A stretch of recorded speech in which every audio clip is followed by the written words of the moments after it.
Hello, everyone, and welcome to a very special interview.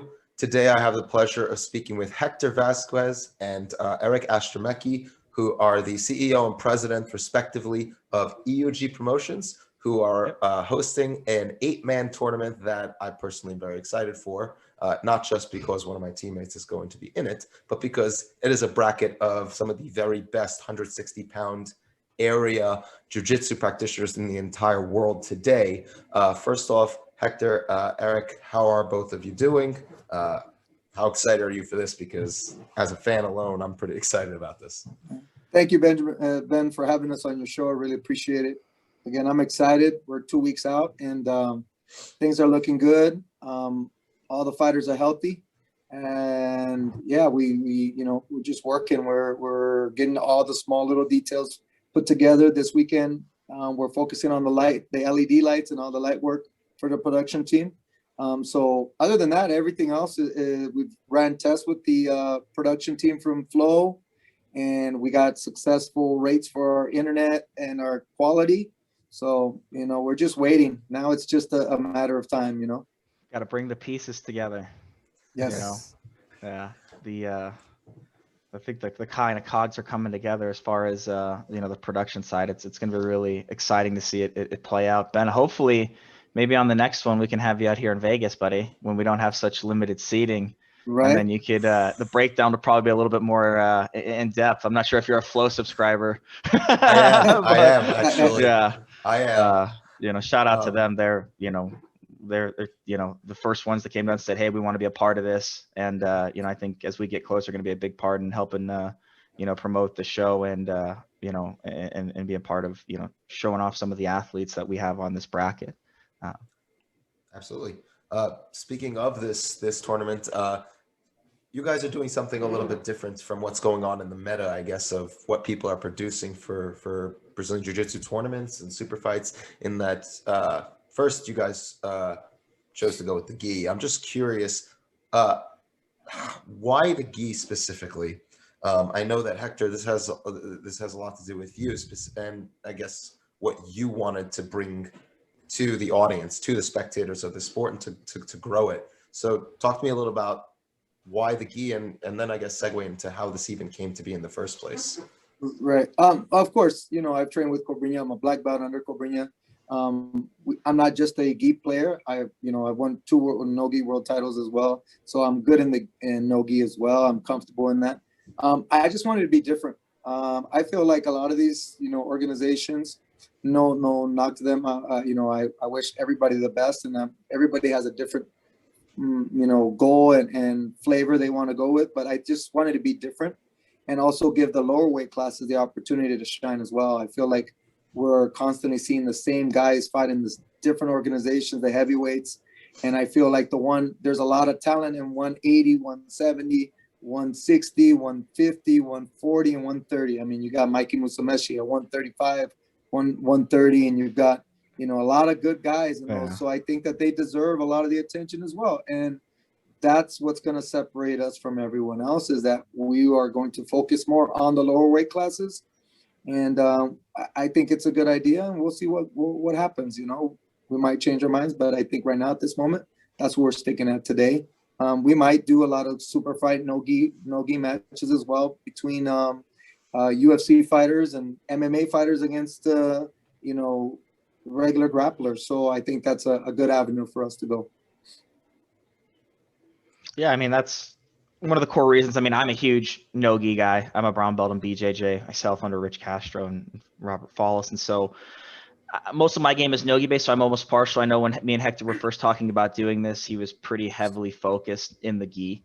And I think that's a great avenue. But I think one of the things that you really seen open in our sports is kind of like this meta of like hybrid super fights, where people maybe want to see, not to put out there, but, a high-level UFC fighter versus an up-and-coming high-level grappler, right? And adding that to the card where you have kind of, the wrestling crossover and so forth. It draws a lot of spectator sport. But I think predominantly, Hector's right. There hasn't been as much focus, at least in recent years, and prior to the pandemic, everything's been really hyped around no-gi. Majority of the upcoming promotions, the submission, everything is no-gi, no-gi, no-gi. And there's some great players in that realm, but I mean, I would arguably say there's probably more world champions in the gi than there is anywhere else, and there's a ton of game there to be shown. Absolutely. It does seem like, as things have gone on with the growth of jiu-jitsu, like you said, people have kind of, at least from the spectator side, have kind of trended away from that more towards the no-gi thing, and it has to do with that crossover between MMA fighters being able to come over, and it does have more visibility. So I think it's really great that both of you are trying to bring the gi a little bit back to the forefront. So that's really great. I think a lot too, Ben. No, go ahead. I think a lot too is, people are getting tired of the stalling and the 50-50 and just teeter-totter back and forth or win by advantage. Well, we changed a lot of the rule set. The rule set's totally different than IBJJF, where, there's a double guard pull. First guy to come up gets 2. If you're in the 50-50 and you sweep, you won't get points until you're out completely of the 50-50. There's no ref's decision. If the last person that scores wins. We're not doing a bracket in the back room where I choose where I'm going to put somebody. No, you pick your own poison, and you're going to pick a ball out of a machine. And I mean, that's just, you get who you get, and you might have, I just think that's fair and non-biased for everybody. So I think we're just going to change a lot of the way people see that. And I think it's important to keep the action going instead of just sitting there. And I think that'll bring the gi part back into the mix. Yeah, absolutely. When it comes to the gi, I think that a lot of people tend to push away from it because they don't necessarily understand it as well as they do no-gi, because of the grip fighting and a lot of positions that just don't necessarily apply to the broader sport of like MMA and no-gi grappling. Are there things that you're going to be doing? You guys are putting together a ton of effort into video production quality and stuff like that. How are you going to, I guess, educate fans who may not necessarily be as aware of what's going on to draw them in, I guess, is the question I would say. Let me take this one, Hector, here first. So I think, Ben, the first thing you said is like, that's been the biggest challenge, is there hasn't really been eyes on jiu-jitsu in general. And then the eyes that were brought to the no-gi realm. And there's been a complete, almost kind of lack of production of any type of gi content on a BJJ kind of professional platform, right? Every highlight video you see on most stuff is all no-gi stuff, right? And most of the stuff you see in gi is just IBJJF, right? Footage. Majority of it's just that, right? So there's no other person producing content, and there's nobody doing in a creative back room. And I think the problem is going to solve itself is once these events start happening and content is created around the fighter, and it's done in a way that's informative for fans and engaging and unique. It's not just a photo that says, well, hey, here's a photo of me doing a berimbolo. It's like, well, no, here's the clip, and it's professionally done, and it can, it can be tied to content and given to fighters, that it's going to naturally and organically grow the sport. Right? Because all of those angles that you get to see now from a no-gi perspective just simply aren't being shown in the gi. I mean, add anything you want on, Hector, but I just think it's been just a lack of exposure more than anything. I agree. It's not a lack of talent. It's definitely not that. No, no way. I mean, so it's definitely not it's that. just been a lack of exposure, really. I mean, look at just, Mikey Musumeci. I mean, the guy is amazing in the gi. I mean, some of the stuff he does to high level people, why are we not allowing those kind of guys to get exposure and give out that content so people understand? And I think now they've opened up a little bit with this BJJ fanatics and stuff like that. They're selling out their videos. I mean, that's a good way to do it. But if you have a platform or a website where you could go and see all those things, then it's going to only help the gi competitors as well, because there's so much. I think I don't know, just myself, I think more when I'm training in the gi. I feel like in no gi it's a lot of scrambles and you could slow the game down, but in the gi it's very tough if you don't if you have the right grip or the guy's putting the right pressure to a certain way. So I think, I mean, they're both good, but I just feel like we need to give those guys a little bit more attention and give them the credit they deserve as well. Mm-hmm. Absolutely. So really quick, speaking of the 8 men that are going to be competing in this tournament, what qualifications were you kind of like looking for? Because I believe, before we were talking, you wanted the highest of high levels. What kind of stuff were you looking for when you made the choices to pick who you picked for this tournament? So the reason I did, usually IBJJF featherweights are 150, 154 weight class. I wanted to combine the lightweights and the featherweights. There's so much great talent in between those to be able to try to make that weight right in between. And I knew some of these guys are cutting a lot of weight to make that. Andy Murasaki, I guarantee, I mean, he's the middleweight. To come down to make 160, I'm curious. He's a big boy. And I just wanted to catch something in the middle where I could get the best of the best, a handful from the feathers and the lightweights to get there. And that's why we're doing the 170 next, where I can't release the names yet, but there's some big names in there that people are going to be like, wow, I'm grabbing middleweights and, the heavy, middle heavy. So it's going to be pretty good. And I think that just gave us a little bit more opportunity to see matches that we would love to see that we've never been able to see before. Absolutely. It's a good point I don't know how Andy's making that. Oh my God, that's going to be fun for him. I talked to him yesterday, man, and I'm telling you, he's like, hey, I might need he keeps asking me what time this. One time I'm like, bro, I know you're cutting a lot of weight, and whatever you need will help you, absolutely, to make the weight. So just let's actually talk about the setup of the tournament. Like you said, you're going to have random draws and you have rule changes that you actually made to kind of increase the action and increase the excitement. So for those who, this is the first or even hearing of it, who might, what are the rules and regulations that you guys are going to mostly be working under? How long are the matches? Yeah, so we're doing IBJJF rules, so there's points. There's no advantages. So either you pass or you didn't pass. Either you mounted or you didn't mount, right? So there's no, I almost you pass, you get points. And then double guard pull. Usually people sit there and, just sit there in 30 seconds, they stand them back up. First person to come up gets 2 points. So there's no advantage. It's a point. Right. They'll get 2 points for coming up. So that way it makes the person on the bottom like, hey, I'm behind. I got to go, right? Secondly, the last person to score wins the fight. So let's say you're up 2, you're on top, and you get swept, and he scores. That means he's going to win the fight. He's going to, he's going to be the winner because he scored less, right? If it comes down to 0-0, we're going to do a ref's decision on the 0-0 because, nobody scored, right?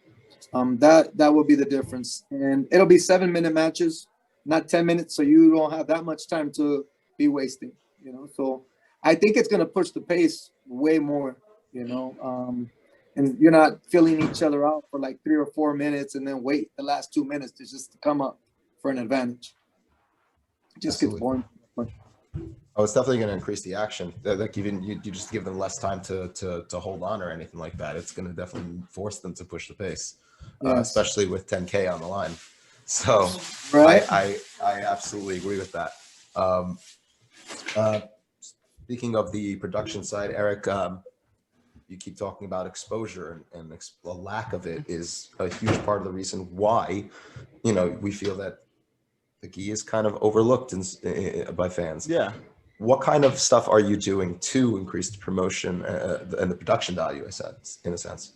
Well, the first thing is it's having a team. This isn't myself or Hector. We have, Charlie Hill Production is his team. We have, Mike and his team as far as, putting together the fighters and making sure they have everything they need to be able to get in if there's logistics coming in. And I think that's one of the biggest things too is, it's first off, me and Hector are business people, and we also happen to be BJJ people, right? And I think that's a unique perspective because we can apply significant resources to this and make sure it's done right. We're not in a rush. We're not here to make money quickly. We're here to make sure that everything we do has a lasting impact. And so when we talk about taking the right time to, if you've taken a look at already some of the content that we've put out, for some of the grapplers, right? And you look at it, it's like, okay, well, the production value in that, compared to, releasing just poster boards, that are tied to it, helping the fighter tell their story. So when we have the events and we're capturing video and we're doing stuff, we're having, content creation around that. We're making sure that it's brought to our website in a way that if a fan interacts with them on Instagram, it's pulled to our website and they can help push, and go through that. The idea is to create such an environment of content for and around the grapplers that compete for us that it's their best promotion to share it. Not because we're going to them, to the promotion saying, hey, it's 2 weeks out from your grappling match. Can you post that flyer I sent you, again? Can you make sure you tag that promoter for that code, and it's like, God, like, man, I'm Andy Moraski, man, I got all this weight to cut. Like, leave me alone. You're not bringing me value, right? Some promoters, it's like, well, hey, you're giving me the opportunity to compete for 10K, but you own me, right? And I get kind of limited exposure and I get the opportunity. But Hector's job is to make sure the grapplers have a way to compete for 10K. My job is to make sure everything that grappler does from the time of showing up, the videos, the photos, all of that stuff, that it's created and produced in such a way that it gives the grapplers exposure and they can monetize that. We've seen too many times, not so much in grappling, because once again, there's not as professional, but how many MMA fighters have been the best in the world and they get traded because they can't market themselves, right? And it's not a matter of, oh, hey, this person wasn't good. They weren't world champions. A lot of times they were multiple time world champions and everyone who knew them they were like, this person is amazing. But if these fighters, as they get better and compete for these large amount of money, don't learn how to market themselves or have a team behind them that can help create content for them and help them build a brand, right? A lot of them already have successful brands, Gianni being one of them, right? If you look at his brand that he built with Grip Tape, right? He's on the right course. He's smart. Right? This is a grappler that knows a bit about business. You see it with Marcio too. But not every grappler that comes along that's really good at jiu-jitsu knows how to help do those things. And so the idea is to help give these grapplers a foundation so that not only when you come and compete with us, do you know that, hey, Mike's going to take care of you and make sure that your lodging taken care of and your tickets are good, and that, Charlie, make sure that your interviews and stuff are taken care of, doing it in a professional manner and making sure that everything from top to bottom outside of, the show and the production and flow, right? All the back end scene and all of that content and all that stuff that really is going to be needed for that exposure to happen on an organic level, right? Because it doesn't matter if a fighter posts, if they post a poster, it gets 4 likes. Why? Because it's lame. Like, that's the matter. No offense, it's lame. Every fighter's doing it. It's lame. It's lame. It's like, oh, here's my folk card, and I spent 5 minutes in Photoshop. Everyone does it. It's lame. You have to be different, and nobody's been different. Like you watch it. I mean, that's the biggest thing that we're excited about. It's like you're gonna see a lot of it. I don't want to say it because most of it's in beta, right? We're kind of building this from the ground up, but I think you're gonna see a lot of the user experience because that's my background in business. Is I create companies that are about user experience. How's the person going to interact with the photo, right? How are they going to be able to use it? It's not a matter of, hey, here's this photo. It's great. Post it on your website. Cool. It's like, how do we help these fighters if they don't have clothing brands? If they don't have the ability to, like, a fan has a photo of Andy slamming somebody on their head, right? And they want to snap it to an iPhone case. There's going to be some really cool, unique products where we're going to be able to build some really cool store infrastructure for a lot of these guys that don't have merchandise lines. Not to say, hey, push this, but to say, hey, here's a way for you to take all of this dope content that you created, right? Because I didn't go there and slam the guy on the head and choke him out. I just happened to be the guy taking photos. And I know all of your fans would probably want a poster of it, right? Like, imagine if you look at all of these legendary athletes now, like, you see all the hype about Wagner Rocha, right? Can you imagine if you could catch one of his original posters from a grappling match? From one of his first super fights professionally competing for 10K, right? If somebody back then was able to take that photo and snap it to their iPhone case or print it to a poster in their bedroom for that type of fan interaction, because that's ultimately where you see the success, right? Is these guys have fans, but their fans have no way to interact with them. besides their Instagram. Our goal is to kind of build that piece. That's what I'm hoping, is that our fighters that compete for us have an infrastructure to help succeed beyond just, hey, if they win 10K or great or not. So sorry to ramble on there, Ben, but that's kind of my only piece I bring to this, is help building that. So everything else is Hector and Charlie and the content team. They do all the heavy lifting. My job is to kind of connect the corner pieces and to help clean it up. But they really do it. I mean, I couldn't do it without them.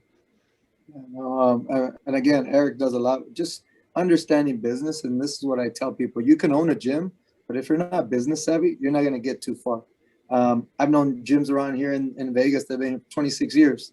I've been here for six years, and I have 360 students, and they keep coming.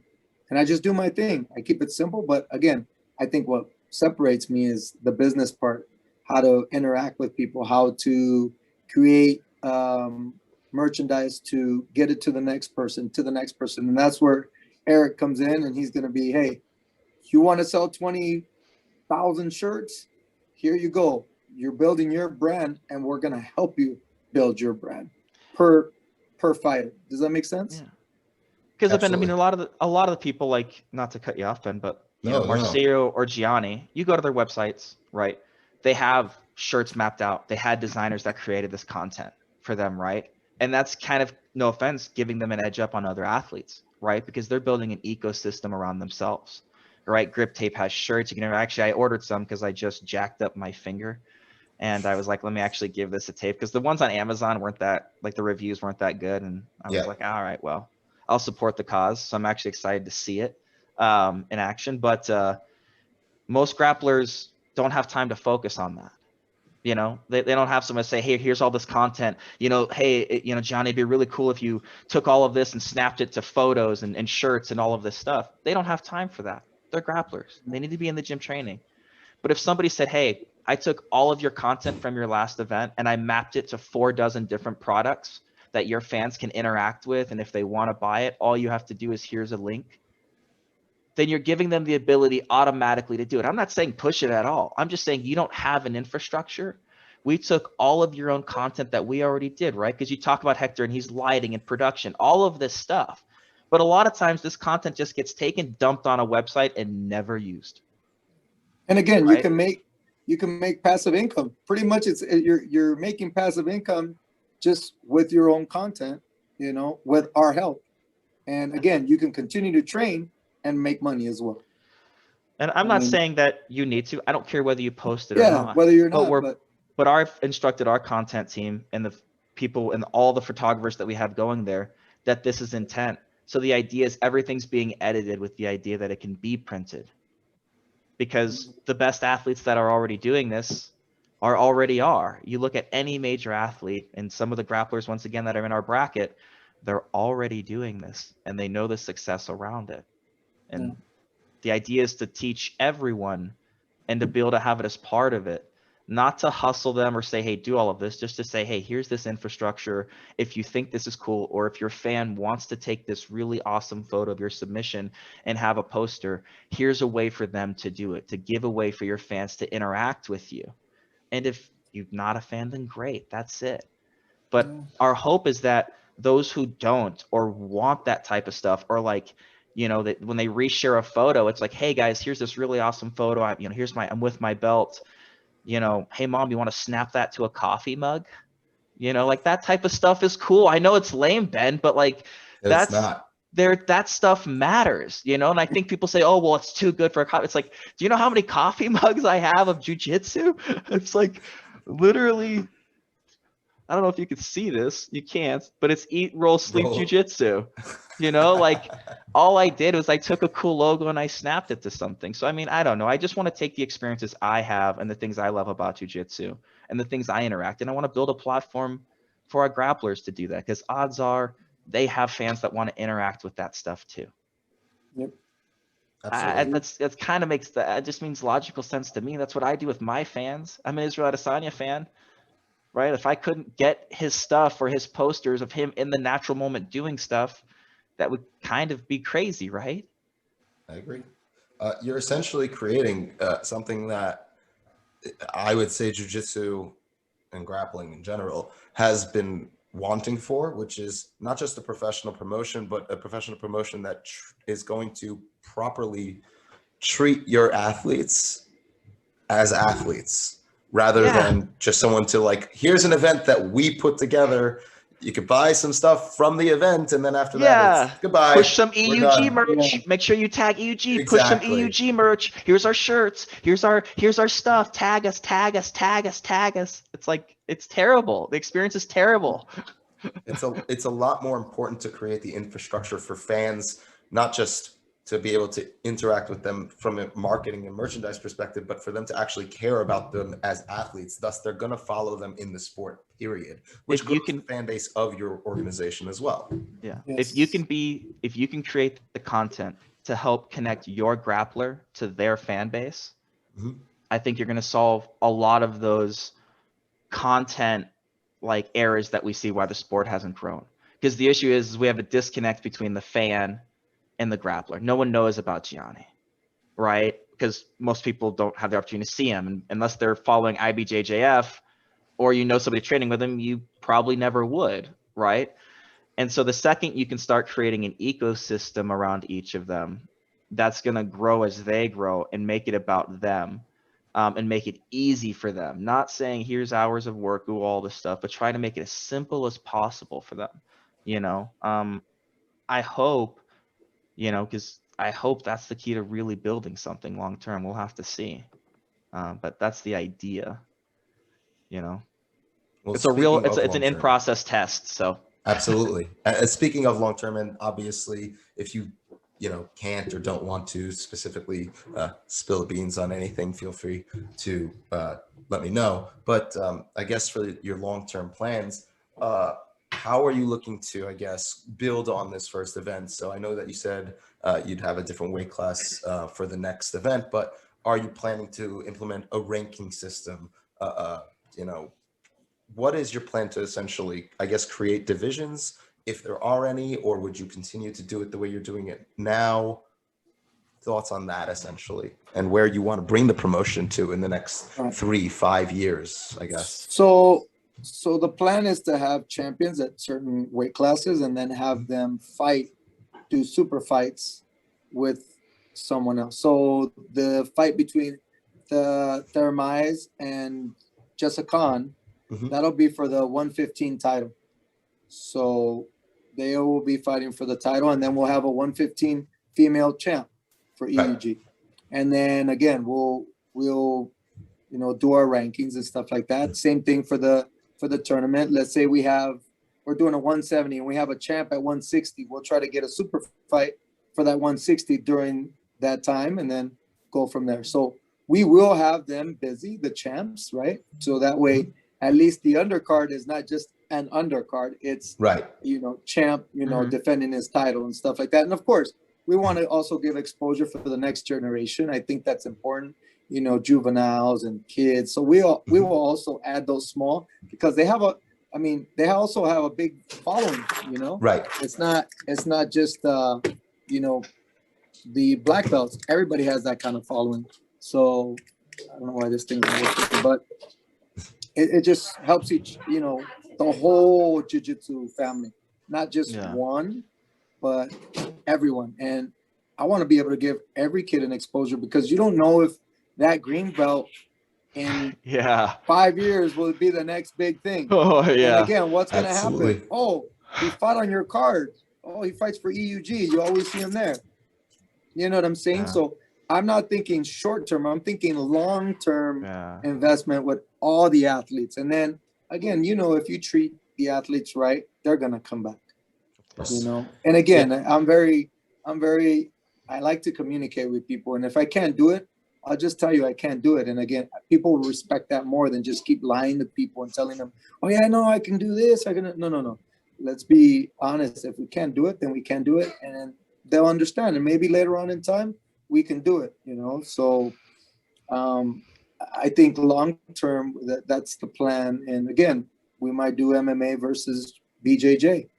It all depends what lands at the right time. I think Dana does a pretty good job with the UFC.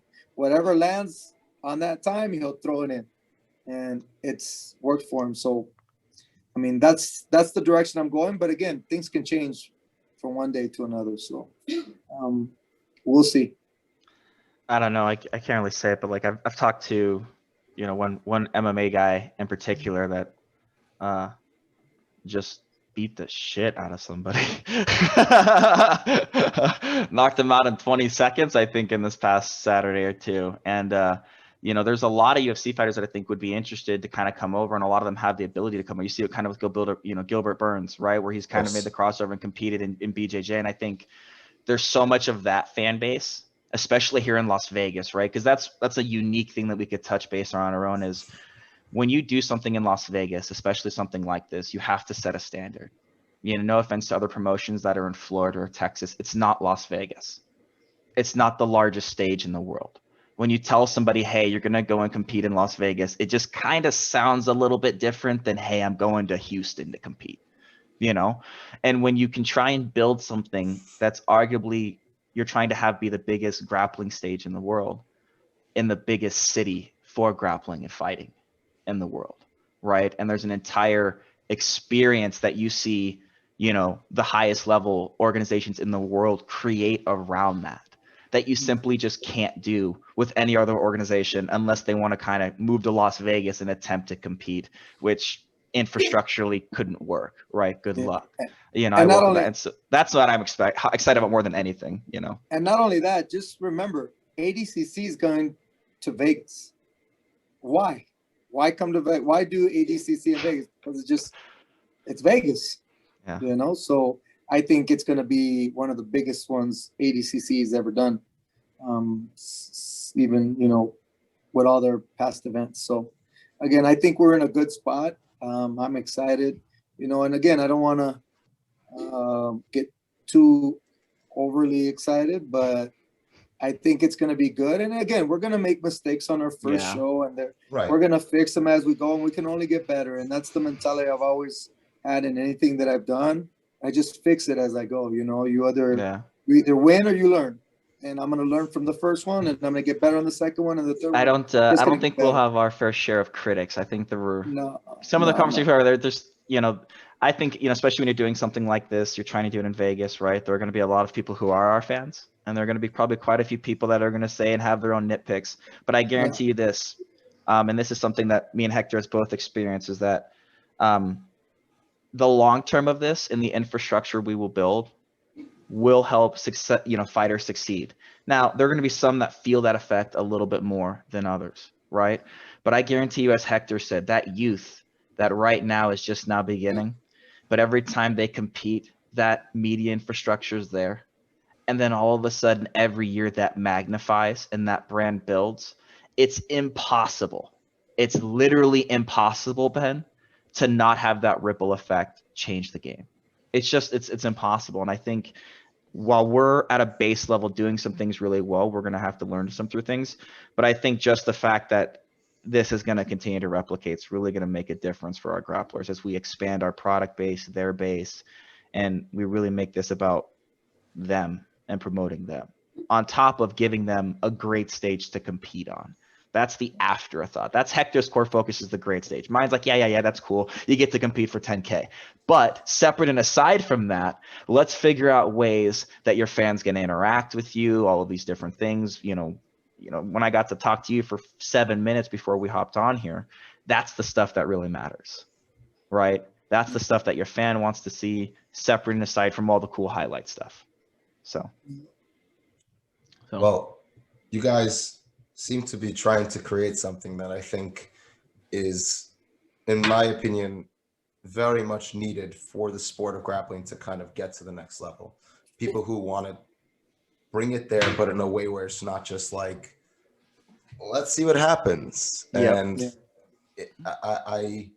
I'm very excited for it, aside from the fact that this tournament's going to be awesome and super fights are going to be awesome.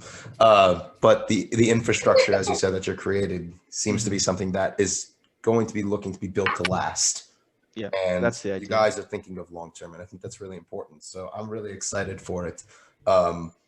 So if there's anything that either of you would like to speak about, you know, before we move into promoting you guys, so let's, you know, shout it out.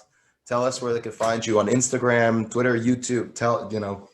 Please, sponsors. Hector, do your thing, buddy. You know what? I just want to thank all the sponsors that have sponsored us for this first show. I'm very happy and again, honored to have them be a part of this one. You can find us on our Instagram, EUG Promotions, right? Again, shout out to Mike Franchier, which is our matchmaker. Erik Carville, he's our graphic design. And Charlie, that does the amazing production on the videos. And again, Erik, he's the brain behind everything else. Again, I'm just here to make sure all the athletes are in a good place. They have what they want, treat them with respect, and just keep growing together as a family. It's not just about us; it's about everybody in the circle. So, again, I thank everybody for coming out and fighting as well. All the athletes, all the coaches for supporting their athletes, and again, we're just getting started. Yeah, that's it. I don't have anything to add, Ben. Well, I wanted to just say thank you both for joining me. It's actually it really, really has been a pleasure. I'm really excited for the event. More excited now than I was even prior, despite the fact that, and I do hope Gianni wins. Gianni, kill it. I gotta support my solo guys to the end. Have you talked to Matt who he wants to win? Because he already told me. So I'll explain. I did talk to Matt, not about who he wants to win, but to tell him it doesn't matter. Gianni's going to win. I don't want to hear anything about it afterwards. That's funny. Matt and I know each other very well, so I'll explain afterwards. But everyone, please make sure that you go check out EUG Promotions. Follow them on Instagram. Every single person that's involved in this is tagged in their Instagram as well, so you can follow Hector and from there you can follow Erik. Make sure you check it out. Saturday, April 3rd. It's going to be in Las Vegas. One of the best 8-man tournaments I've seen in jiu-jitsu in a while, specifically in the gi. So I'm super hyped for it. So make sure you go and check it out. It's going to be on FloGrappling. So if you aren't currently a subscriber, sign up. Trust me, you don't want to miss this. Yeah, you're going to want to take this one. Thank you, Ben. Erik, Hector, thank you so much for joining me. It really has been Thank you for having us. Really appreciate it. Absolutely.